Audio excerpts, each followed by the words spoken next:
Ba, ba, da, ba, ba, ba. Yes, sorry, John. It's just as annoying as you being a Star Wars fan. What can I say? What can I say? Okay.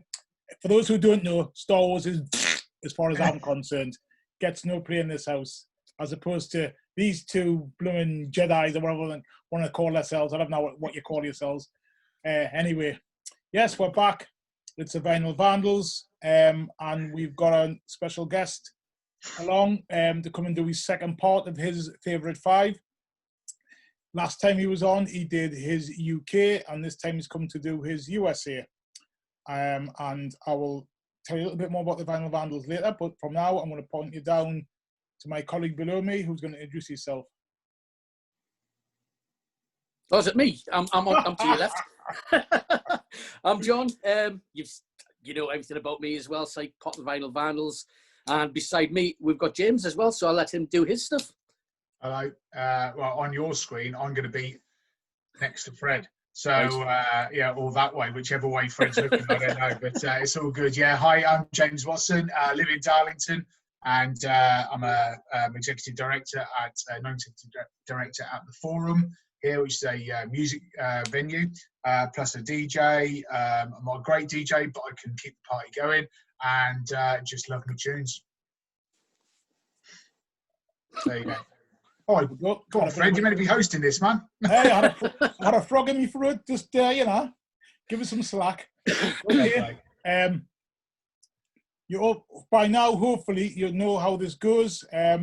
We invite people on. We are the Vinyl Vandals, and we invite people on to discuss their favourite five hip-hop albums, either USA or UK. James was one of the first to do these. I think you were the second, actually. To do these after Riddler, and he did his UK, which caused quite a storm. Actually, quite a few people really got into it. It's one of the most views we've had. So hopefully, you know, you've got a tough act to follow with this one, James. Need pressure. Okay. All I would say to anybody who's watching these is, you know, don't just watch it because it's your friend. Don't just watch it because they're talking about some stuff that you like. Please watch the other ones as well. Give them all a good crack of the whip. You've got nothing to do at the moment because you're on lockdown, so you might as well just watch them, listen to them. You know what I mean? And they are good. They are really good as well. They are good. Yeah, I really enjoy them. Yeah, truly are good. So, you know, but when you watch them, please comment as well, because we'd like to hear what you think about them. You know, and we're big dudes, and we can take it on our shoulders. You know, if you've got a criticism, you think we can do something better, then tell us, and we'll try. Not saying we will. We're not professionals. We never said we were. We're just some friends, four of us, which is me, King Fred, John, Riddler, and Julie. And I'll tell you a little bit more about what we do at the end. But I think we should just dive straight in. Yeah, you think? Yeah. Right. Let's do this. Okay. Right. So, as we've well, you two have done your USA 5. So hard, man. Well, it was hard enough for the UK hip hop as well. But right, first of all, before I start, I need to say something, which is one of my most favourite hip hop albums of all time is Ice-T Power. Right, it was one of the first. He's cheating already. He's already cheating. Yeah, man, I've got to cheat. I've got to say this. I'm not showing the album cover. Can I just stop you? Let me stop. Just, right? So it's not in my choices of 5 because I haven't got it on vinyl. Got it on tape, got it on CD. For some reason, just never bought it on vinyl. So my top 5, it would have been in there. I've got to say that quickly because he is Ice MFT. Don't worry, viewers. I'm going to edit this out when it comes out, so you won't see this anyway. Okay, you'll probably see about now. You'll probably see about now and wonder what happened beforehand. But I've cut them out, okay? Because when I was doing it and I got recorded the other day, I got stopped. Yeah, John and James were all over me like a rash, but when it's them, oh, that's different. Outstanding. Right, so I have chosen 5, right, and I'm sticking with these 5, and they're all bangers.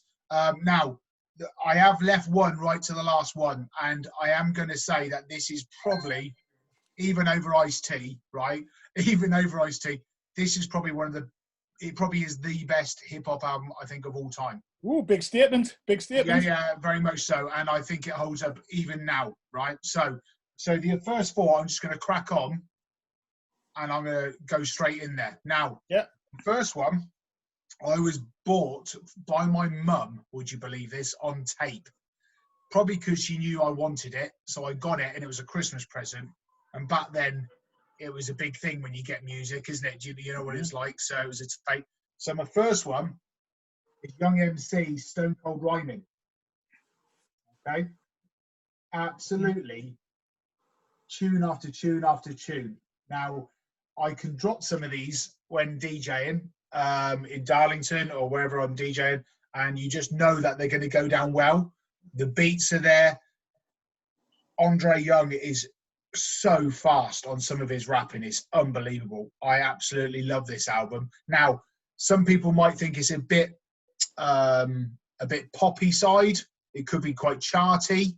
There he is, yeah, nodding his head. I knew you were going to say it. I knew you were going to think that. But I think it's a fantastic album. You know, I mean, okay, you got things like Principal's Office, which, to be fair, I think actually is probably the weakest one on the album. But Bust a Move is just well, and track 4 is Non-Stop, which this album is Non-Stop. It's a great album. Do you guys own it? What's the score? I do. I've got it on CD somewhere. Yeah. Right. Okay. What's your thoughts? I'll be honest. Go on, John, you go first. I love it. But then again, it's like during that time, there was like him and Tone Loc was just started Delicious Vinyl. And then from then on, it just like grew from there. Yeah. But obviously that was one of the first ones. But Bust a Move's the best track on there. But I was going to say Principal's Office, but you said it was probably the weakest track on there. Yeah, well, Bust a Move isn't the best song. I think okay, that's cool. That's what I like about this. We've all got our own opinions, man.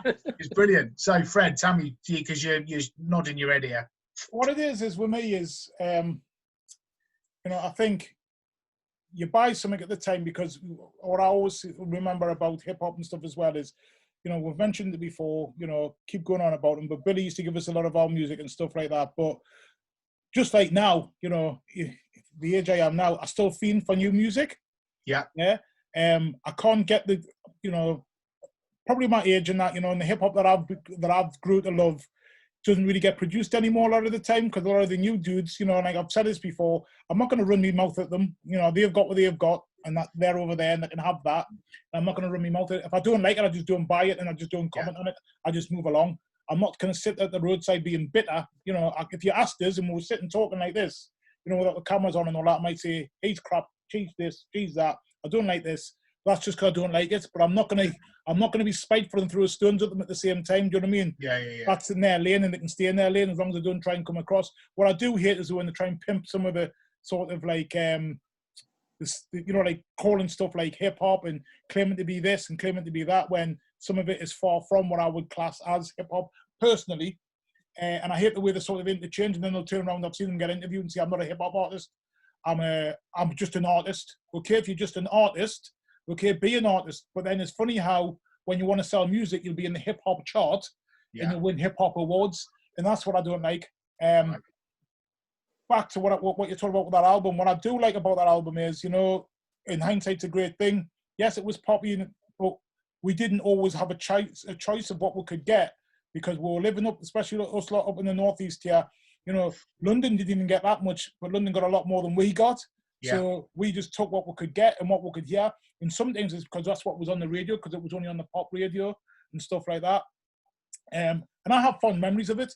I don't know, I can't remember what the track's called, but you've got a song called No. Is it Know How on there or something? Yeah.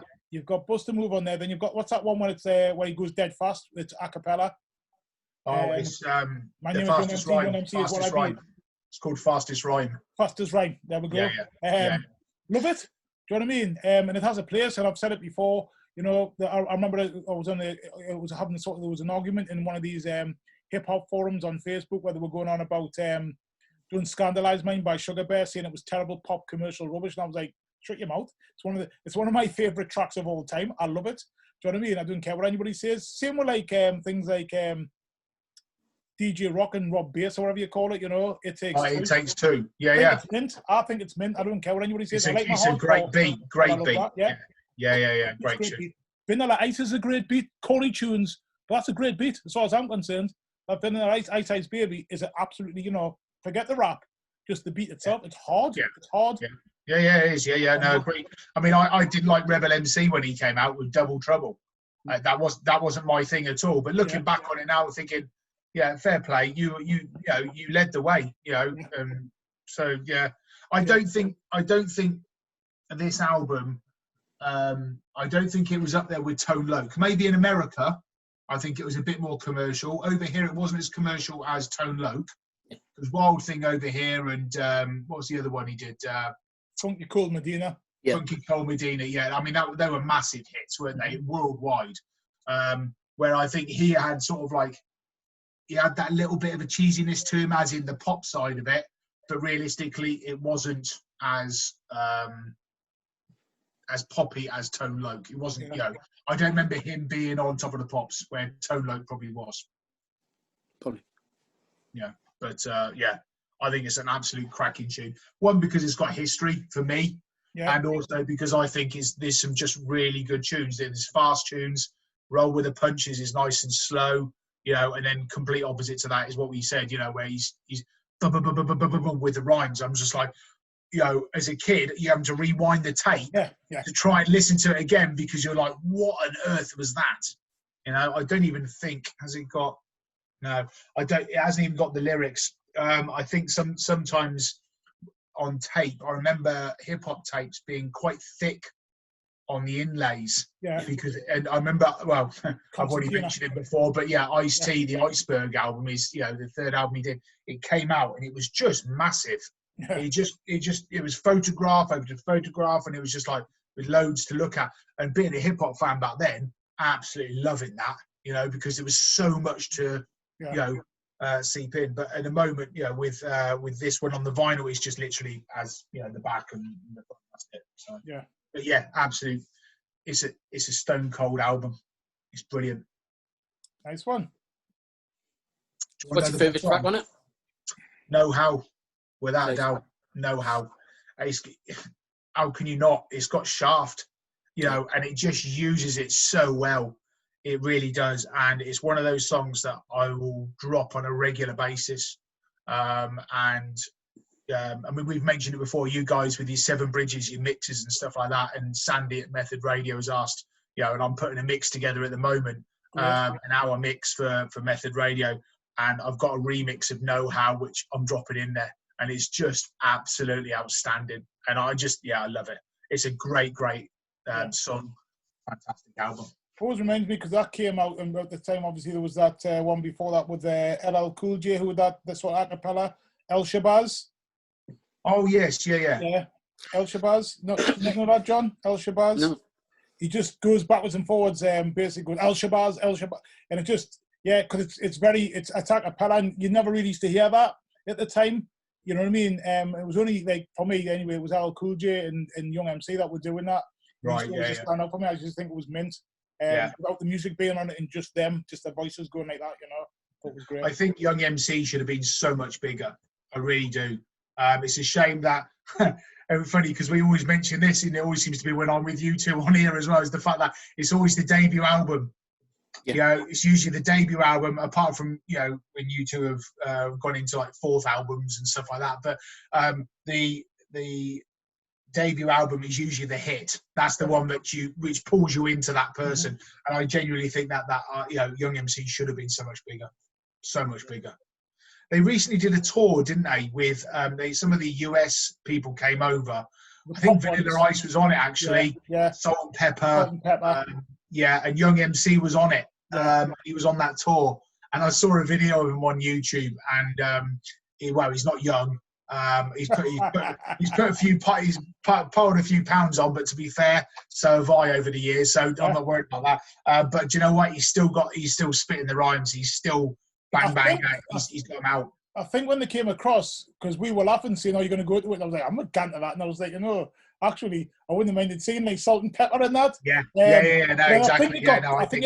I think it got stopped because of COVID. I don't think it went ahead either. But the lineup actually looks relatively quite good. But if that was back in late 80s, early 90s, and that tour came over, Yeah.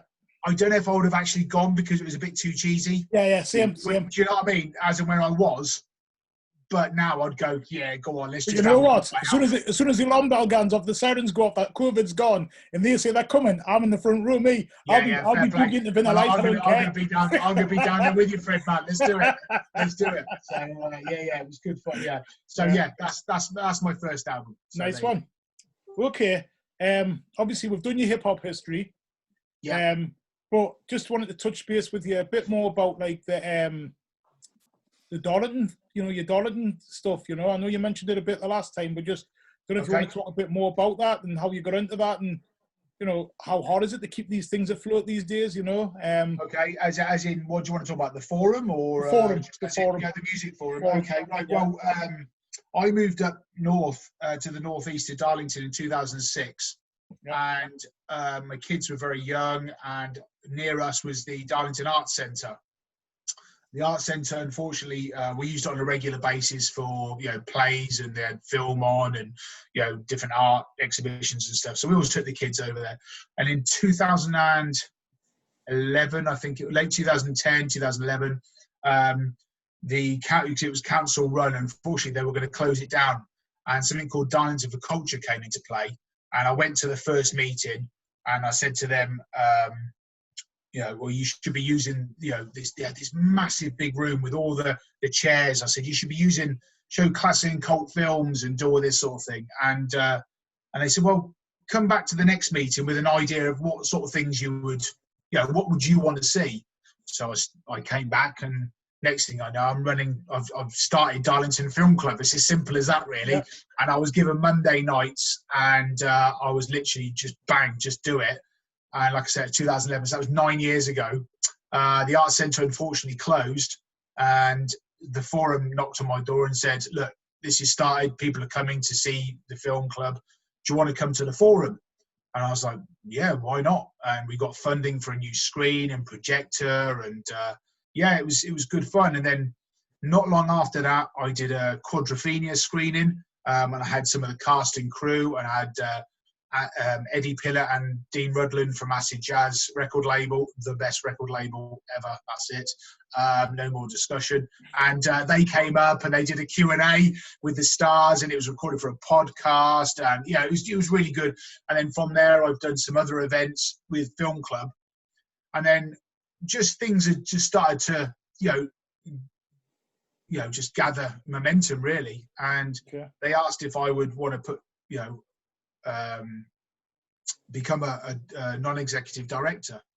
So I did, and because I love the place, it's great. I've got on well with everyone, and then from there, started putting on my own events, not just film club events. I've started putting on various different gigs with very different people. We've had Smooth and Terrell from Sunderland. We've had you guys up as well for various different Keep the Faith hip hop nights. Which we're meant to resurrect again at the end of this month. Unfortunately, lockdown has happened, so we're going to move it till early next year. And I've got Smooth and Terrell hopefully coming back in December. If fingers crossed, we'll be releasing details on that. Stereo MCs, I've got them to come along. I've had various different people, local bands. I've done Battle of the Bands, and I do it for the love. It's as simple as that. I don't get paid. It's just for bringing music and love of music, love of film, love of just going out and seeing people, and with lockdowns now happening here, there, and everywhere, I think we all appreciate meeting up with other people and just other people's conversation and just friendship as well. And it means much more, I think, now to me personally with the forum. So it's a great venue. I mean, it's small, but got a capacity of 250. But, like the Stereo MCs, worldwide, massive act, they came, thoroughly enjoyed the night, and the place was buzzing, and it was it's little things like that, just doing stuff like that. And it takes a lot of work. It does. And luckily my wife is, Sarah, is extremely, understanding. Understanding. Thank you. That's the proper word. And supportive. Shout out to Sarah. Hi Sarah. She's downstairs. She just lets me get on with it, and she just knows that it's just who I am, and I need to do things like this, and it's just there we I go. think that's the important thing, I think, for me. You know, as somebody who also think what I'd like to say is hats off to you, by the way, and respect to you. You put your money where your mouth is. I think, if you know, I'm a youth work manager, work at a well-known charity in Newcastle.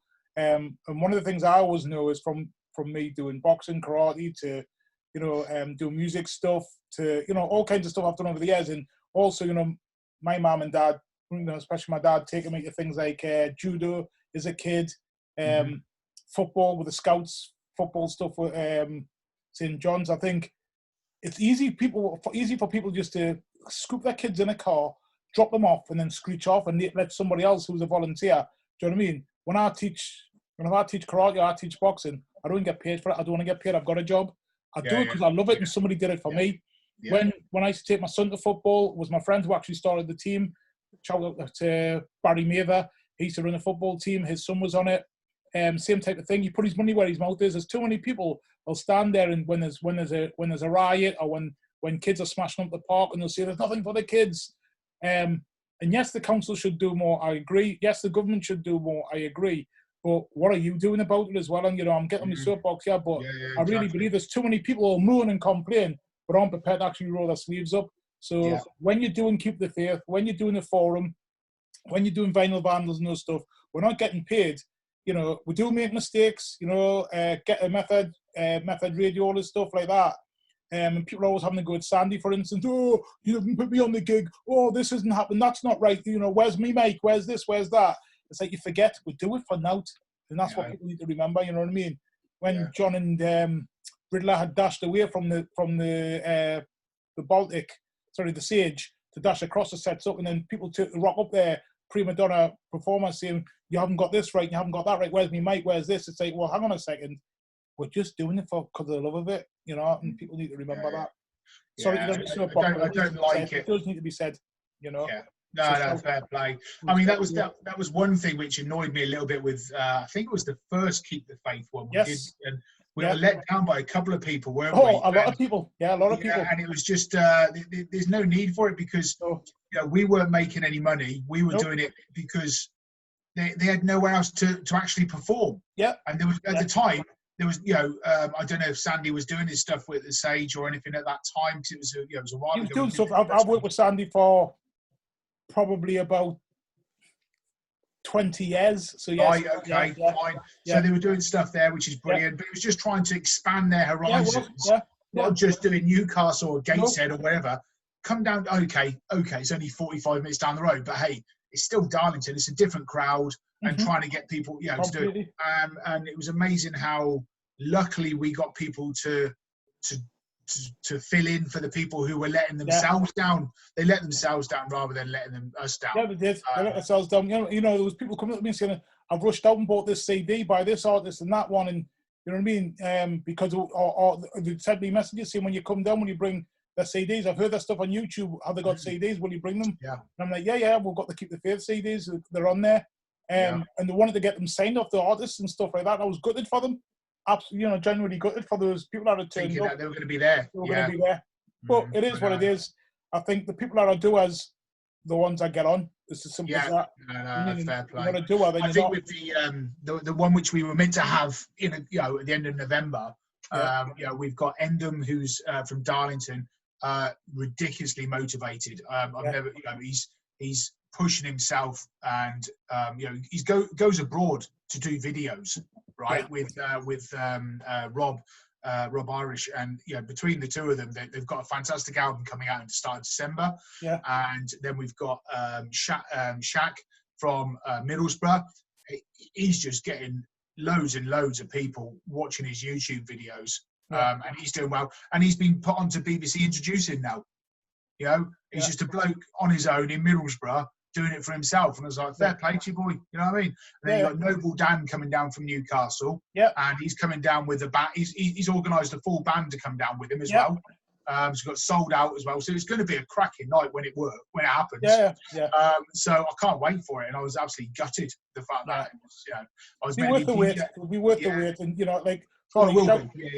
shout out to Dan as well, Noble Dan, because he's put the graft in. He's doing the videos, he's putting the graft in, and he's not letting COVID stop him. Obviously, a lot of people are upset and paid off because we're just starting to get a buzz, and he was getting a buzz, but it's not letting, he's still sending me videos saying, what do you think about this? And I'm like, oh, man, I'm not a music critic or anything, but he's like, what do you think about this? And I respect that because he knows I'm trying to put stuff on and trying to help him, and he obviously respects that and sends me stuff and says, what do you think about this? And I just, hats off to people like that. They just, you've got to give them their dues, haven't you, really? Because they are doing it for the love. Yeah. So, but to be fair, a lot of artists have to nowadays. They have to. They can't be all this, like you say, prima donna, etc. Because there's no real money unless you play live. Unfortunately, that's just how it is. But that's just the music industry. So, I'm just a bloke in Darlington choosing 5 hip hop albums. Who am I to say anything? Talking of which, what's your next one? Right, come on, let's crack on with the next one. Right, number 2, but in no order, of course, is we're going to go with this one. Now, again, I had this on tape originally because I couldn't afford to buy the CD. Yeah. Sex Packets by Vinyl Vandals. Okay. Right. What an album. It's just, I mean, there's just so much to look at as well. And I remember the tape, the inlay just went on for ages. And just all these bits in it. And it took ages to put the tape back into the cassette thing because the flipping inlay was so thick. Yeah, love that. Yeah, couldn't get the whole line up, could you? It was that, and also the first time that you took it out, could you actually get it back in the right order to get it in there as well? Because they folded it bizarrely. Anyway, there we go. I'd never heard it. I think I heard about these guys from Hip Hop Connection, which was back in the day. That was the only place realistically. I mean, I got Westwood. I got various different London underground stations every now and again. If I held my aerial out the window with showing my nipple and my left knee or something at the same time, I don't know. But the fact of the matter is, I think the first thing I heard of this, I think, was "Do What You Like," or "Do What You Like," I should say. Beg your pardon. But I thought, wow, it's brilliant, absolutely brilliant. And then I think I bought the album. Then I think I might have heard Humpty Dance, which it's just absolutely brilliant. Underwater Rhymes. Literally, it is. Who had the concept album? That was you, wasn't it, Fred? You had the concept album. Yeah. Yes, that's right. So I'd class this as a type of concept album as well, because the skits, like you got Packet Prelude, and you've got all the stuff which leads on, and it's all about Sex Packets, and it's just a great fun album to listen to. And I know you listened to it recently because I saw you post it, John. Yeah. So you were listening to it again. What do you think of this? Is it an album you got? I remember when it first came out years ago, everyone loved Humpty Dance. Yeah. And I got it. And it was one of the albums which I'd listened to, but I wasn't getting into it. Okay. But since I listened to it again a couple of days ago, I had it on repeat that whole day.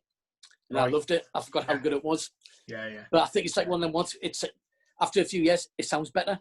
And it's it's very P-funky as well. It's very George Clinton, Funky Down Parliament type thing. Yeah. It's almost like a prelude to what P-funk was. It's like obviously when Dre, Snoop and all them started doing G-funk. That was like the originator, I feel. I think the whole album is just it took me ages. I'm trying to think when it was. No night, darling. Yeah. Oh, give me a kiss. Love you. Love you. No night. Thank you. You've got to love 11-year-old girls, ain't you? Love them. But you know what? I wouldn't let her listen to this. But as I was about to say, I'm trying to think what year this came out. What year was this? It was early 90s, wasn't it? So, okay, I would have been about 1990. 1990, okay. So I was about 16, 17 when this came out. And even then, I think I was embarrassed to probably play it on my stereo in front of my parents in my room. Yeah. because it took me a while to understand what it was actually all about. And then, it's like it took me ages to understand what House of Fun by Madness was about. So, do you know what I mean? And then I got it. But it's a cracking album, absolutely cracking. Fred, what do you think about this? It's a funny one. Did you like it back in the day? When I first saw them, because it was visual, I think I first saw them, I thought, these are just taking a pee, like a sort of like a skit, Spinal Tappy type of thing. Yeah, I'm with you. Yeah, I can understand that. And then, obviously, I didn't realise that Shock G was Humpty Hump. Yeah, it took us ages to know that, yes. So I first saw them, I thought, these are just taking a piece. So I never even properly listened to it. And then I've forgotten where I was. I was probably down London, and it was in probably some club. And I heard the tune, and I thought, these are, because I was telling you this before, obviously I'm a son of funk. I was brought up around funk and stuff like that. So, like John just said, P-Funk's definitely in the house with them. Yeah. And that's what I heard. And I just thought, this is funky as out. And then I thought, oh, it's that Digital Underground lot. And I thought, oh, okay, I'm going to go back and check them out. And then obviously started realizing that actually, I get past the silly nose business and some of the, like the Humpty dance, which actually I do like now, but at the time I sort of wanted to hate because I was on my gangster sort of like hardcore sort of phase of hip hop. I didn't like it getting sort of like watered down and mucked about. But then I realized that as you get older, you can't just listen to hardcore stuff all the time. You need some sort of like bit of fun. Some fun interludes in between. Yeah, totally. Yeah. And then obviously, then I realized they were down. Obviously, then I realized about the Tupac connection. That Tupac used to dance for them and be a roadie for them. And then Tupac had them on one of his songs on his album Strictly on Tupac's second album. That's right. Oh yes, I Get Around. Yeah, and Shock G's on there. And just like after that, I just started just thinking actually that meant absolutely class. Yeah, it's brilliant. I totally forgot that there's the. I mean, again, it's one of those things where it's before. I'm trying to think. So this would be this is way before the Chronic. It's way before things like Snoop Dogg or Snoop Doggy Dogg, I should say. But even on the inlay, there's things here about having the bit, the old doobie and stuff like that and whatever. It's very much.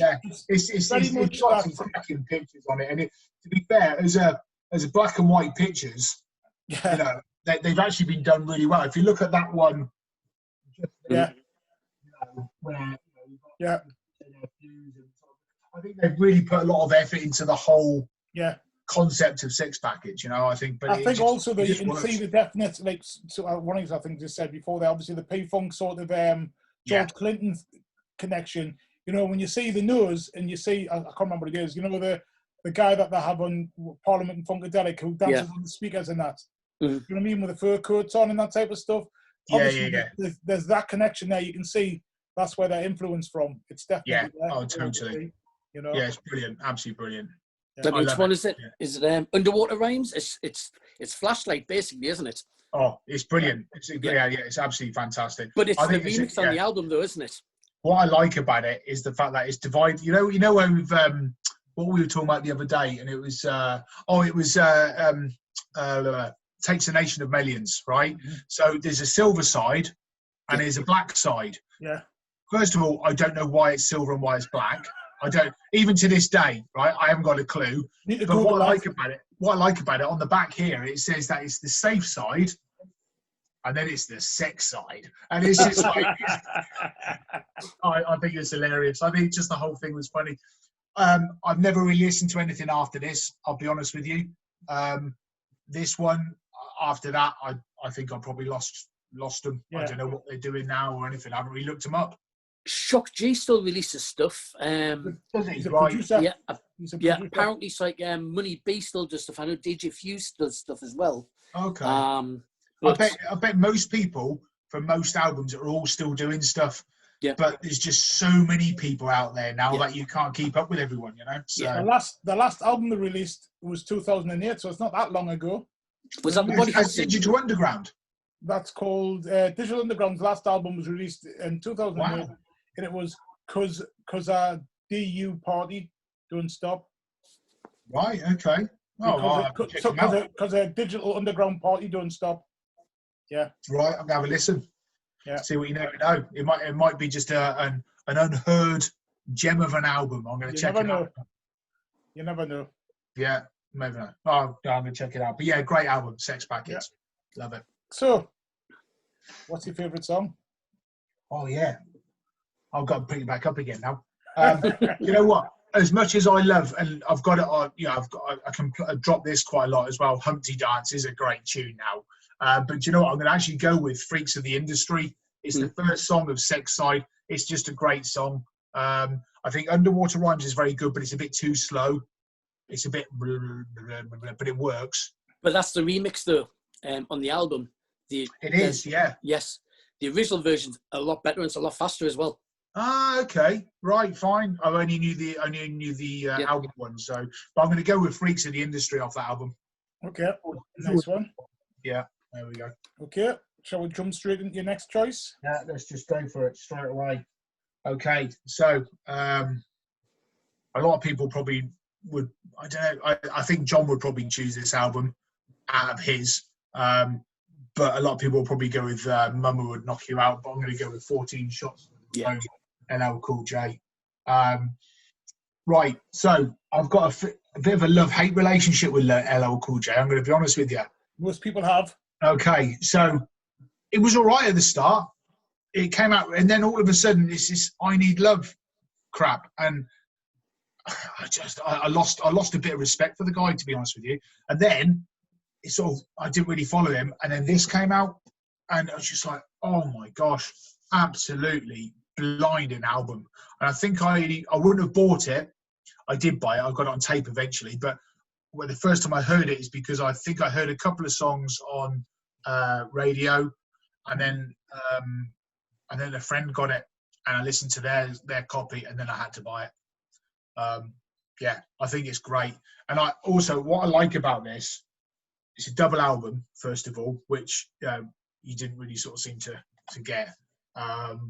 But what I like about it, I just like the look, because I tell you what it reminds me of also, if you look on the back, this look here, yeah, it reminds me of another great album, which another band which I don't think get a lot of love for is Onyx. Now, a lot of people like Onyx, a lot of people don't like Onyx, but I like that look of the big army boots and the cargo pants and the big puffer jacket. And I think that sort of also came from, the puffer jacket hijack side of things anyway, that big look. And I liked it. And I think the cover's really cool. But the album is just blinding. I mean, pink cookies in a plastic bag getting crushed by buildings. I mean, no one had song titles like that. But I think it's a really, really good album, and I think the fact that he still got his relationship with Marley Marl, and I think it's just brilliant, really good album. Would you think that's his best album, or one of his best, or not, or what's your? Do you like that? Jay? I'll say it would be that one, or Mum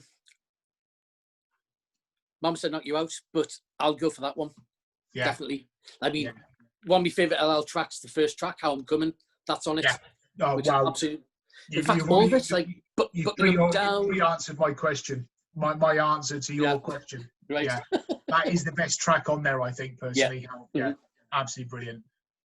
There we go. Fred, what do you think about these?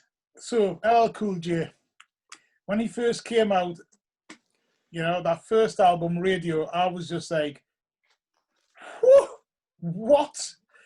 Just that kind of, and I first heard him, on a free floppy disk. Remember floppy disks? Floppy disks. What was that? What did it come with? Do you remember what the magazine was, though? It was RPM.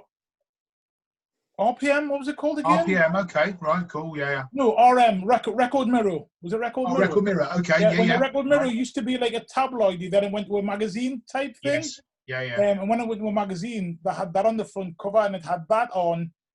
It had 4 songs on, and I think there was 2 hip hop ones on, and it was that. I've got it somewhere still, like actual floppy disk. It's inside another record, but it had LL Cool J, and I think it had the Beastie Boys on it. The Okay. Beastie Boys were doing the cover of Run DMC's Slow and Low. I think Yeah. is it Slow and Low? Oh yeah, Slow and Low. I think it was theirs by Run DMC originally. And then LL Cool J had on there. It was one of the songs off the radio album, and I can't remember which song it is. Right. But I just thought, right, I'm gonna have to go and get this album because this song sounds mint, and it was just right up my street. Noise, you know, really sparse cutting and you're scratching. I think you had 2 DJs, didn't you? At the same time, I think. I don't know. Don't know You about had that. 2 DJs, not one. And it was just a whole lot of noise, which I loved, you know. And then obviously you had a couple of iffy songs that I used to think I always used to skip. I think one was I Need Love, not I Need Love. Album. It was something. I can't remember anyway. It'll come back to us. But he had a song in there that was well iffy that I used to thought, I'll skip over that. And he had another one called Dear Yvette, as well. And then I went into his next album, which was Bigger and Deafer, which I actually used to play more because it was a bit more musical. Yeah. It wasn't as hard beats, even though I love the hard beats of radio. But you know, then it had I Need Love on there, which I was like, whoa, what you doing, yeah? But then you had stuff like Go Cut Creator on there, and you know what I mean, and I'm Bad, which I just thought was absolutely classics. Yeah. Then he went from that to, is it Mama Knock You Out one? Mum Said Knock You Out, yeah. No, Walk with the Panther was the next one. Walk with the Panther, which I have on vinyl as well. And then you had Mama Said Knock You Out. And then I was starting to lose faith with them because it was getting more and more, and it was a bit like what happened with me with Big Daddy Kane. It was starting to be too smooth and too sort of like, you know, like going for the ladies type of thing. Do you know what I mean? Like I'm a ladies man and all of that. It was like, just rap, man. Be hardcore. Stop being for the girls. The girls will come if they like your music. Stop. And it just started getting on my nerves. You know what I mean? And then just like you, that came out, and I was just like, I remember saying, "This is how I'm coming." It said it probably was on something like UMTV Raps. I think it might have been on, but they said, "Oh, LL Cool J's new video." And I was like, "Aye, whatever." I remember sitting there just thinking, "I go on play it," and then that came, and I was like, "Oh, now this is different." Yeah. And I was just like, "Oh, I've got to get this." And I hope the whole album's like this, and it was. So, but if you go back to Mama Said Knock You Out, I mean, that's a tune. That is a proper killer. But then some of the other, that album, it goes up and down. I mean, there's some really good hardcore tunes, and then it goes down again. Yeah. And I think, to be fair, if you look at him, at least he's catering for all sorts of people. Yeah. Do you know what I mean? He's catering for the people who like that and the people who like this. Personally, I like that rather than this. But I don't think there's a proper Duff track on that album. I think he's proper killed it on that one, and I think that's the pinnacle of his whole career, personally. Yeah, can't argue with that really. I think, like I say, those albums that I've just mentioned by him are absolute stone cold classics, and I think actually, when you talk about top favorite fives, he probably should have been in my. I always say this to people. I think it's because I always feel like smited by his being done dirty by some of his popular tunes that I sort of like always never put him in. But he actually, I used to really, really, really love LL Cool J's music, and then he just sort of I went off him when he started doing those sort of, and then his acting bits as well, and they're just. But that's all he does now, isn't it? That's all he seems to. Yeah. I don't know what he does. Is it NCIS or something? I don't know what he does. One of these things. Well, he's got that new Rock the Bells thing as well, hasn't he? Where he does the podcasts and everything. Right. He's started his new clothing line as well, the Rock the Bells clothing line. But new album-wise, no idea. Well, he probably doesn't need to do it anymore, does he? And also, I'm still hoping that he does one of those verses that we'll keep hearing about. That's gonna, like KRS once challenged them. Right. So we'll see. Yeah, there we go. Well, great. Yeah, I think it's a great album. So what's a song that you're picking off there? Well, we've all mentioned it. We've all said it. It's How I'm Coming. Tune. Yeah. Absolute tune. Yeah. And to start the album off with that as well. Yeah. Bang. Yeah. That's true. It's true. I'm having it. So yeah. So just while we're obviously still touching on some of your history and stuff like that. Yeah. What's your favourite gig you've ever been to? And why? Hip hop gig? Hip hop gig, yes, all hip hop, yes. Hip-hop. Okay, right, fine. I was going to say, oh gosh, best hip hop gig I've ever been to. Oh, you probably put me on the spot, man. Obviously. I wasn't expecting that one. Oh. Okay, right. So when oh, that's proper tough. That is. It is. Best ever hip hop gig. Okay, yeah, okay, I know where I'm going. Right, so growing up in around the Oxford area, all around that area, there was I was, I could get into London quite quickly if I needed to. But on the other side of that, if you're looking on a map of Oxford, right, is it going to be Blade? No. As much as I love Blade, it wasn't the first time I saw Blade. Sorry, Blade. But it's going to be. There was two in a succession. I'll tell you exactly when it was. It would have been 1991, and it was Ice-T. Now, this was a small club, and it was probably about 45, 50 minutes away from Oxford, and it was sort of heading down towards the southwest. It was the most bizarre place. It was like an old cinema that had been turned into a club. And it was, I think a month before I'd seen De La Soul. And that was on the De La Soul Was Dead album. So it was the second album. Mm-hmm. But this was Ice-T. So 1990, we're probably looking at what, New Jack Hustler, that sort of era. I think it was sort of OG, original gangster, that sort of time. Yeah. And I can't remember who else was on stage. I think Donald D was there. And Eva Lee, of course. I can't remember the support, so I can't. It probably was someone like Hijack or someone like that, but I can't even claim to say that I saw Hijack because I genuinely don't remember this. I was just in awe the fact that it was Ice-T on a stage in front of me. I'd only just started driving, and it was me and a college mate, and we went to see Ice-T in this like little place. And it was just, looking back on it now, I can remember being there, looking down, because I was in the balcony, I couldn't get into the bottom bit, and looking down and seeing Ice-T, and it was just, I remember it being complete organised chaos, and it was brilliant. Yeah, I'd say that was probably. That's a really hard. It's 5 minutes time. I'm going to tell you something else. Oh yeah, I agree. But looking back on it, I'd say that's probably. I don't think it was my first ever hip hop gig.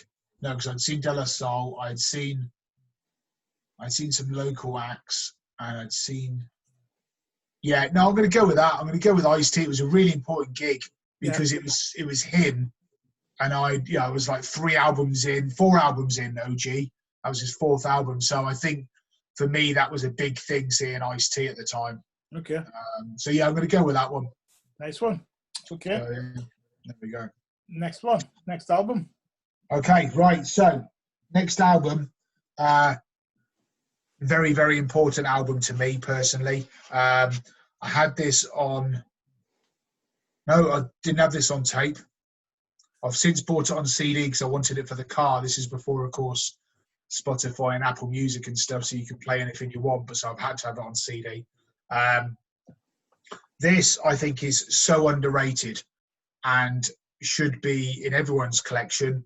And I can't wait. Officially, they're meant to be coming over next year. Okay. And I really, really, really hope it happens. I genuinely do. In fact, I was talking to DJ Too Tough only on Facebook Messenger about a couple of weeks ago, and he was saying that it might be coming up. So the album is Back to Rec Shop by Tough Crew. Absolutely blinding album, and it's not just the front cover, which I think they look hard as nails. Well, I don't know about that one, like, but go on. No, they do, man. They do. Yeah, they do. They do. And then it's the back cover as well, which I think actually is a hip hop. I think is iconic. I genuinely do. It is because it's just the whole of Philly come out. Philadelphia, yeah. And I think I think I love it. I just love it. I love the cover. And that's what, I just brilliant. I can't remember where I first heard them. I can't remember where I first read about them. I don't remember anything apart from buying this album. And then since then, I bought the Danger Zone album, and I've got the album after that, which isn't as good as personally, but this is absolutely so underrated. Now, tell me what you think about this. John? Well, as you know, I'd never even heard of it. Had you heard of the Tough Crew, though? Do you know what? I remember the cover, but I never, ever listened to it. Right, why? Up until, I don't know. Okay. I just never got it. And fair enough. But I've listened to it actually today, and as soon as like I started listening to it, and this was it Going the Distance, the first track? Yeah, tune. And it's like the Rocky theme. I'm like, what the hell's this? But then now you've just said they're from Philadelphia, it makes all sense. Yeah. I'm like, oh, mint. But there's quite a few instrumental tracks on it as well, which I noticed. Yeah, there's a lot. And do you know what? Again, I mean, he's DJ Too Tough. I think is so underrated as a DJ as well. Yeah. A lot of people look back and he's been in the where someone recorded him or on their phone about a couple of years ago, I think it was, and they showed him doing the scratching for I think it was My Part of Town or something like that, and he's just, even a couple of years, now he's just on it. He just knows what to do. Comes so easy to him as well on the ones and twos. Great album. Hasn't got a fault on this album. Personally, that's just how I feel. Fred, tell me I'm wrong. Tell me I'm wrong, Fred, because I'm not. I can't tell you you're wrong. You know why I can't tell you wrong? Because I'm like John. I'd never even really heard of them. Really? I remember seeing the record cover somewhere, and you know what it is? What put us off? Again, it's about perception and about looking. Yeah, of course. I'd never heard it, and nobody that I knew was saying to me, "Fred, listen to this," which is where you sometimes get to listen to stuff. So there's nobody nudging me saying it. The first, so now I've seen the record cover and I've seen that, and I remember looking at the record cover and thinking, "Who are them?" They just look silly to me on the record cover, and I think that's what, right or wrong, it's what probably put us on and thought, well, I'm not going to listen to it.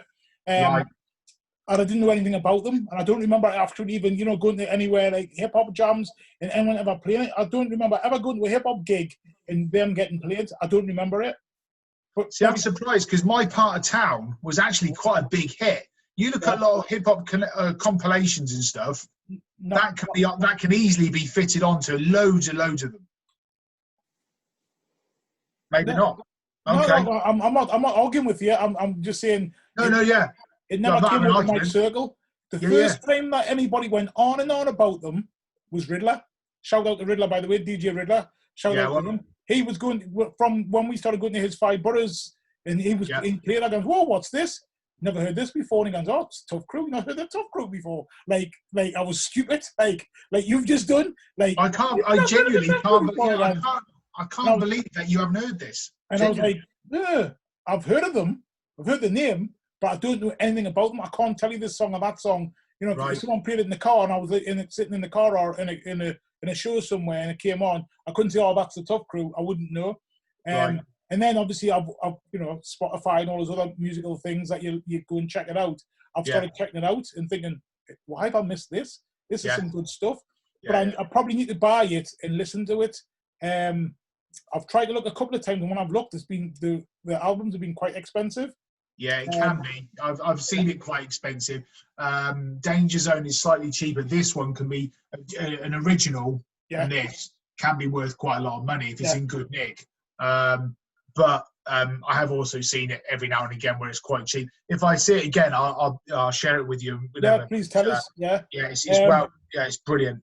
So I can't really comment on it because I don't really know about them. But funny enough, after Riddler was going on and up me about it, and then really on lockdown, I've been going on walks, for one lockdown, in the first lockdown, and been listening to podcasts and stuff like that. And when I think it was the Taxi All City Steve, I think he interviewed them.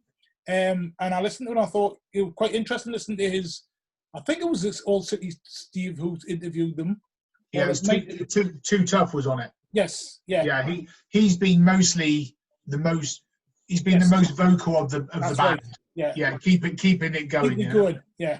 Yeah. So I heard his interview. Then I heard him on some other podcast getting interviewed, and I just thought, oh wow, that's a brilliant coincidence. Riddler's been banging on about him playing his stuff. Then I've listened on a podcast, and then I've listened to another thing that I listened to when he was getting interviewed. I thought, all right, I need to check them out. And I just, they're on my list of who to check out. They're definitely there. Fair play. I think also, I mean, white kid growing up in Oxford. Yeah. And, most of the hip hop artists at that time were black. Yeah. Really, from the US. Yeah. Okay, Third Base maybe. I know you're not a fan, but the fact is, and then seeing a DJ, white DJ, and, and they're not even. I think. Look, I mean, I may be wrong, but they look sort of. They got a bit of a Latino look to them as well as the black act to it as well. I don't know, but but just looking, I think they just looked so cool.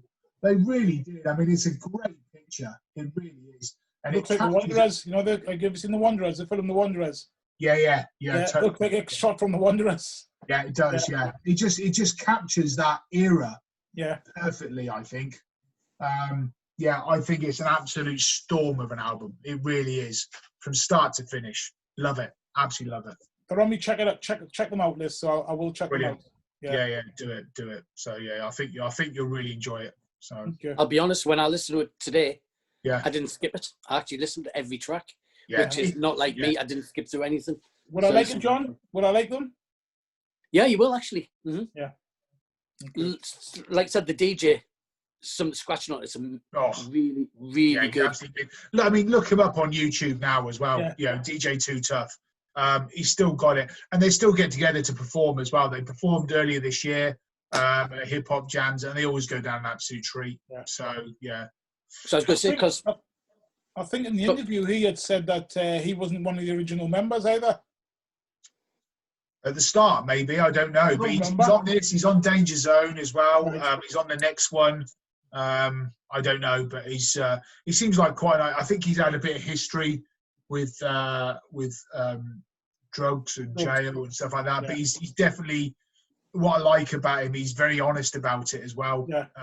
And on Facebook, he's very much trying to get himself straight, and he's trying to get everyone else to be straight and sort of just do the right thing, and that's what I like about it. If you can know that you've done wrong and trying to do something about it, and make a thing about the fact that if you're got a drug problem and you're trying to do something about it and get clean, and he's doing it for his kids, and he just seems like he's trying to do the right thing. And he's got skills on the ones and twos big time. So, but they still sound good to this day. Great album. Check it out. Cool. What's your favourite track on it? See, I've used Going the Distance. Oi, what's your favourite track? Never mind trying to cheat. I'm watching you. I tell you. I can't use that one because there's no hip hop on it. There's no rapping. So, Show 'em Hell. Show 'em Hell. It's the second track. Yeah. My Part of Town is the biggest song, which everyone probably should know about them, because that's the one which is their biggest single. But I think Show 'em Hell off this album. Yeah, I'm going to go with that. I'm going to put it down now, otherwise I'll change my mind. Okay. There you go. This one. So that's definitely on one of my lists. Like, we always talk about this, but we've had some really interesting guests on. Some like our rappers or whatever, and some are like us three are fans of the music, and I've learned something every single time. People are coming along. We even had Tanya on, shout out to Tanya, Fire Girl, Fiery T, who did a Favourite Five special, which was with Bob Marley, and she still come up with something different. And I was like, I thought I was a big Bob Marley fan, but she had an album that I'd never heard of before. And so that's what I love about it, as much as being the interviewers on here, like for the likes of me, John, Julie, and Riddler. I think, I speak for all of us, but we've all said it.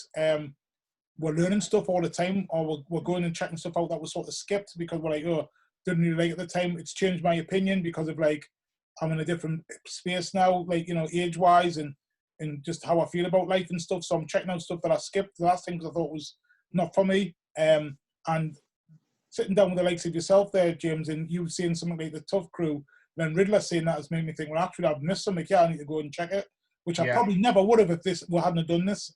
Yeah. Probably would have still been in sort of like ignorant to Tough Crew, and I'm going to go and check them out. John says I like them. John knows the kind of stuff I like, so I will go and check them out and see if I do like them. Well, it's like when it's like when I interviewed you two for your US. Yes. And I was quite open about it. Never been a fan of Redman. Yeah. I've gone back. I've listened to the album you both chose, and I'm wrong. I listened to it and I've liked it. So that's what I like about these videos is the fact that it's an open chit chat between people about music and it opens new doors and new avenues for you to go and check out something that you might have missed. So I like that. So there we go. One. Okay. Ooh. Right. Last one. So do we need a drum roll? No, because I think I gave it enough kudos at the start. I think so. I don't need to big. Well, I am going to big this up. Right, this definitely. I'm going to say it again. I think it's an album. Well, it's an album I keep on going back to, and I genuinely think it's probably one of the best hip hop albums of all time. Right now, it comes from the NWA posse. But it's the DOC. No one can do it better. Now, I didn't know whether to put this in my top 5 because Riddler had it his top 5. But then I thought it doesn't matter because it matters to me, right? Yeah. And just a stormer of an album from start to finish. It's got everything that I want in this. Absolutely everything. It's got the NWA posse in it. And back in, when this came out, and, it's got everyone on there. Ren, Dre, Cube, Yella, they're all on this. I think, is Abraham, is he on there? Hold on, let me have a look. Oh, LA Dre, no, he's not. No, okay. I thought maybe Arabian Prince might have been on there as well, but I don't think he is. So I think he's the only one of the NWA person. But anyway, I love this album, right? Now, on one of the other videos, I told you about my Public Enemy story. So go back to, I think it was your video, Fred, as well, when we talk about Public Enemy. So listen back to that one on Fred's US top 5 for the Public Enemy story. This will probably come out before mine, but anyway. Sorry? This will probably come out before mine. Oh, well, okay. Well, after you've seen this video, check out Fred's one because it's still good as well. It's a cracking. Nice plug. So, it's a good plug.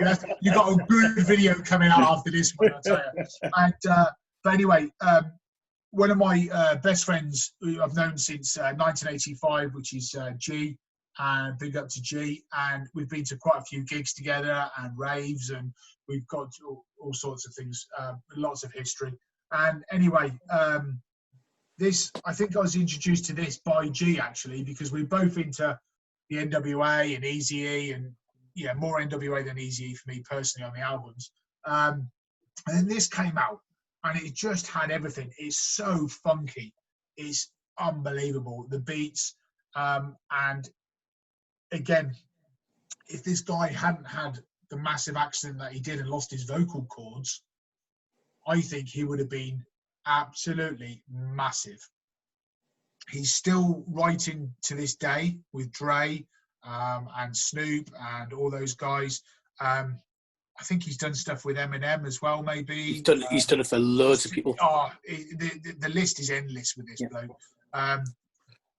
It's just, I love this album so much. Brilliant, absolutely brilliant. I think just Whirlwind Pyramid on side 2 is just brilliant, where he just goes off on one. And then what I like, the biggest thing, and they did this on, I keep on mentioning because he is the man, Ice-T's The Iceberg album. There's one where they all get together and they all do like a big old rap together with him in the Posse Cut. Is that what it was called on the Iceberg one? Where they're all in the studio together. It's a posse cut. Oh, is that what it's called? As in, oh, is that what it's called? Right, okay. Yeah, it's one of my favourite things about old hip hop when they used to all do the posse cut when they get all the mates in for a good pass the mic. Yeah, brilliant. Yeah. Okay, see, you learn something new every day, kids. listen to Uncle Fred. What we loved about this, me and G, was the biggest one was the grand finale. Absolutely love it as well. And the guitars on this, and what I liked about this is that they were using live musicians as well. Yeah. And it's just brilliant, absolutely brilliant. I love this album so much. So yeah, there you go. The DOC. Funny, you've just triggered me on that one, James, because one of the things I was thinking about doing with the favourite fives, obviously it wouldn't be a five, but is to get everybody to vote for their favourite posse cuts and to do a playlist of favourite posse cuts. Oh, you know what I mean? Because there's just some amazing posse cuts that over the years, Yeah. I love that one that you've just said. Grand Finale is obviously a classic one. Yeah. I love the Deadly Venoms on on Tupac's Strictly album. I love the Don't Curse one by on the Heavy D, Don't Curse. Yep. That's one of my favourites. It's got Cool G rap on. It's got Pete Rock and CL Smooth. Yeah. Grand Pooba. Yeah. The Ice-T one, I totally forgot. It was called My Word Is Bond. Right, that's not the one I was thinking. I was thinking the one where it's party, okay, people in the house.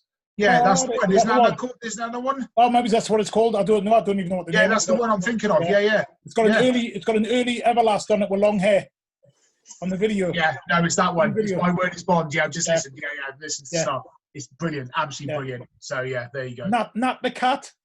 Got all these. Yeah, Nat the Cat, the Rhyme Syndicate coming through. Which of course, right, there we go. Here we go. So Uncle Fred here, right, said I wasn't allowed to use a compilation. So if you are you going to do a compilation or a soundtrack? You should be doing those as well with hip hop, because there's so many hip hop soundtracks, so many hip hop compilations. Now Rhyme Syndicate coming through with Nat the Cat, and they're all on there. There's brilliant. They're all on there. NG, Evilly, they're all Donald D, Everlast. Yeah. Brilliant. That would have been in my top 5, but I'm not allowed a compilation, am I, Fred? No, you're not, and you're not allowed to mention them either, James. I'm spreading the love. Spreading the love, Fred, man. Spreading the love. You swine. Gotta be done. Anyway, back to this, right, which is one of the best albums of all time, hip hop albums. John, Fred, tell me, do you like this album? Is it a good album for you? Absolutely love it. And you know what always strikes to me is that it was totally against the grain of all the G-Funk stuff that came out. Do you know what I mean? Like, when you think that stands out completely compared to all of the stuff that that Dre was involved in around that time, and or just, you know what I mean? When you think about where NWA were, even I know and the NWA stuff wasn't G-Funk-ish, but sorry, it wasn't G-Funk, but it was still sort of like a different sound to me compared to what he did there with that. You know what I mean? Did Dre produce all that album, or was it other people? The whole album, yeah. Did he? No, it's produced by him. It's very Easy. You can tell, though, I would have thought Doc must have had a say in it about the beats he picked, because it's nothing like NWA or the G-Funk stuff at all. To me, it stands out completely differently to them, you know? Yeah. Obviously, his rhyme style. Here's a name for you, which I totally forgot about this. Brilliant. The Guitar Man was Stan the Guitar Man. Yeah, he's just come back to me, Stan the Guitar Man. Brilliant. He was on lots of albums, though, wasn't he? Stan the Guitar Man. Yeah, totally. Brilliant. I love that. Fantastic. Oh, I love it. Because they did Body Count with Ice-T. He had a guitarist called Eric, didn't he, or someone like that, or Ernie. No, it was Ernie. Yeah, I think you're right. Yes. Yeah. I think so. Yeah. Great. What do you think, John? Do you think it stood out completely different to the rest of the tunes that he was doing? Yeah. I think it's out of like all the NWA stuff. Yeah. As much as I love NWA and EC, it's like even the MC Ren stuff, and I think that's my favourite like album out of the whole during that era anyway. Next to that, in the Ice-T one, the Ice Cube one, the America's Most Wanted. I think those two stand out amongst all of that stuff. Obviously, you know what I feel about Eazy-E. It was just trash, garbage as far as I'm concerned. So I don't even mention any of his albums. It's just trash. They are the weakest, without a doubt. Oh, of course they are. Even Arabian Prince was actually Brother Arab. That album is actually better than Easy Does It, I think. I love Panic Zone off that. Panic Zone was the best track off that album. I've got the album on vinyl. It's amazing, isn't it? Hey, Arabian Prince, where are you, man? It's absolutely, there it is, because I played it recently. It's it's an album which people don't know about. Yeah. Arabian Prince, Brother Arab. You know, I bought that from Hitsville. Yeah, she's got a big posse. Yeah. And it's it's brilliant, absolutely brilliant. Great song as well, that. But yeah, there we go. Okay. Yeah, she's got a big posse. You know that album, that song, don't you? Really? Do you know that album? No. Seriously, get it. Yeah, check that one out. Put that on your list with Tough Crew, man. Okay. There you go. Yeah, I'll check it out. Okay. Learning every day. Indeed, that's what I like about it. So actually, as well. Do you know what I also liked about it back in the days that when me and G used to go into London, we would always try and get like we had to go to Carnaby Street, or we used to go to 4-Star General in Camden. Yeah. Soul to Soul shop in Tottenham Court Road. Yeah. And we used to go down there and try and find like LA Kings or LA Raiders cap back in the day. Could we find this one? Couldn't find that at all anywhere. Brilliant. Just one of the magazines used to sell them, didn't they? I can't remember which magazine it was. You could get it maybe in the Advert and Hip Hop Connection, but there was one of them used to sell. Because I remember getting a cap from there. I can't remember who it was. I'm sure it was 4-Star General. Always had big adverts, just like loads of Raiders stuff. Yeah, General George was down there, and he used to sort a lot of people out. You know, he was a good guy.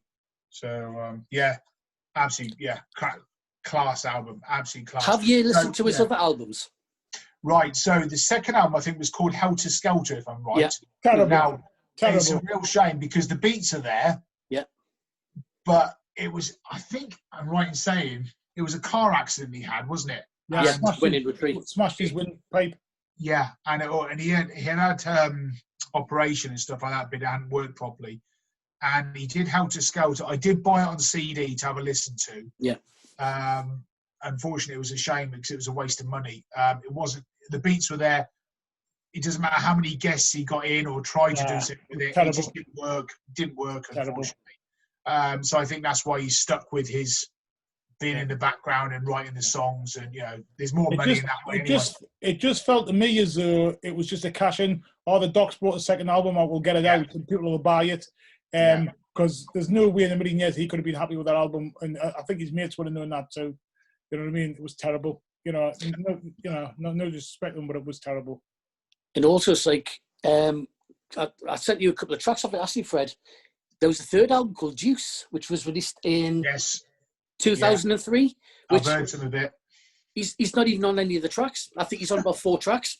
Yeah, that's right. Basically, just a ghostwriting album. Yeah, it's only a couple of lines as well on that when he does the tracks. Yeah, I've listened to it online. It's not great. So he's done the right thing by just staying in the background now, doing what he needs to do, make the money that way. So he's probably made more money doing that anyway. So probably has. Yeah, that's where you make the money, isn't it? Songwriting. Yeah.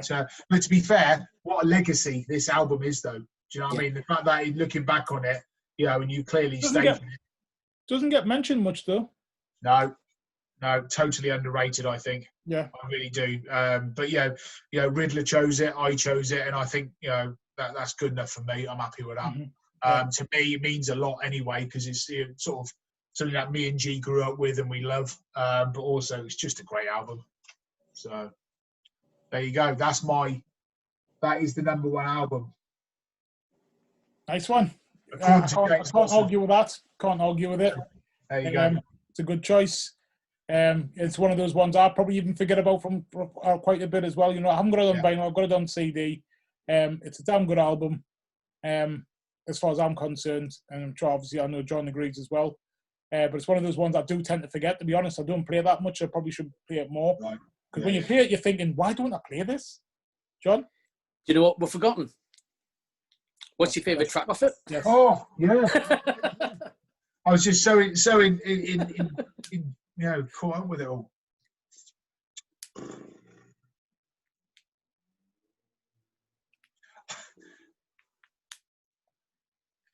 I'm torn between 2. I'm only choosing one. I'm only going to mention one, Fred. I'm listening. Don't you worry.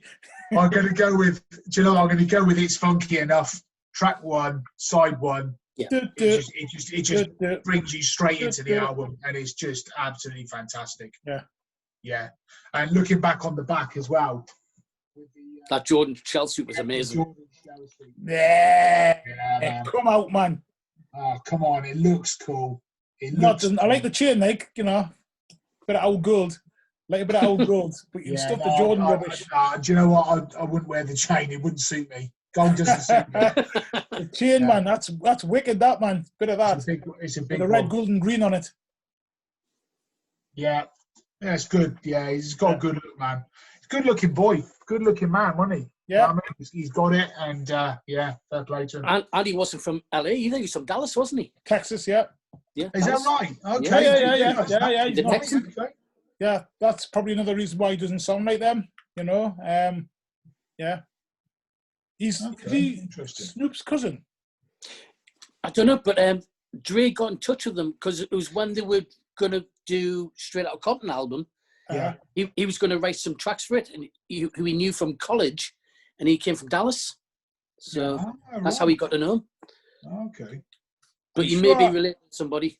I think he's related. I can't remember because it's one of those ones as well, bit of trivia, but Snoop, in the music biz and in the acting biz and that, Snoop's got about 5 or 6 famous cousins that you just think, wow, I didn't know this one, didn't know that one. I think Nate Dogg's a Snoop cousin. Nate Dogg was, yeah. Yeah. Oh, no, Warren G. Warren G was. No, Warren G's Dr. Dre is step cousin, half brother. Sorry, step brother or half brother. That's one of the Dog Pound is one of Snoop's cousin as well. Brandy, you know Brandy? Yeah, the singer. She's one of Brandy and Ray J. They're Snoop's cousins as well. There's kind of few cousins of Snoop, like. Wow. Okay. Yeah. Right. Oh, well, fair play. So yeah. So it's a very musical family. Very musical family. Yeah. Okay, then let's round it up. Lovely. Okay, thanks very much, James. It's been a pleasure. As Thank you very much for inviting me again. I've been I thoroughly enjoy doing these, whether I'm either hosting on behalf of you or just being there because I can. But yeah, they're all good fun. I just love it. No, spot on. Cheers, you got any last words? No. John? Stay safe, everyone. No. Be excellent to each other. There you go. Yeah. Like and share these videos if you like them. Watch some more. And obviously, we've got our Method Radio. We've got Riddler on a Monday evening between 6 and 7. Mixallow.com/method-radio. Yeah. And obviously, me and Fred are doing the 7 Bridges, which is normally about once a month, which is normally on beforehand. But this will be on our Facebook page when the next one's going to be up. So, but yeah, that's it. So, all of what he said and all of what he said, as well as, don't forget, we are the Vinyl Vandals. We love our vinyl, but we're not snobs. We also like CDs and we also like cassettes. We just don't like air. So I do. Yeah, you do, but you don't count. So you haven't got a vote. Harsh. That's me. Harsh but fair, as they say. Yeah, so we love our music, basically. We love our hip-hop music as well as other music. If you've got a favourite 5 that you want to come and talk about, you don't have to be a megastar. You don't have to be famous. All we ask is for a few simple things. Get your record collection together, your hip-hop record collection together of your albums. Either make it USA or make it UK. Okay, don't mix the two across. Okay, don't try and cheat like these lot and try and do compilations because that doesn't wash here. Okay, you. Just get in touch with us. Also, though, we don't just like vinyl. We also have a passion for dappers, trainers, skeets, sneakers, whatever you want to call them. And would love to see some of you on there. This up here is the Trainer Detective. It is an affiliate of the Vinyl Vandals, so it's part of what we do. It's in our department. And it's something that I do on the side with my son, who's a filmmaker. He's actually a qualified filmmaker now, film and TV qualified now. He's got a degree. We can't go and snoop in people's houses like we normally do and look at people's trainers, but we can do it on here. If you've got 5 pairs of trainers that are your favourite trainers and you want to come and talk about them, give us a shout and we'll have you on here and you can talk about your trainers and why you like them and why you've chose those trainers over other trainers. We're just interested. We love it. So please come on and have a chat about that.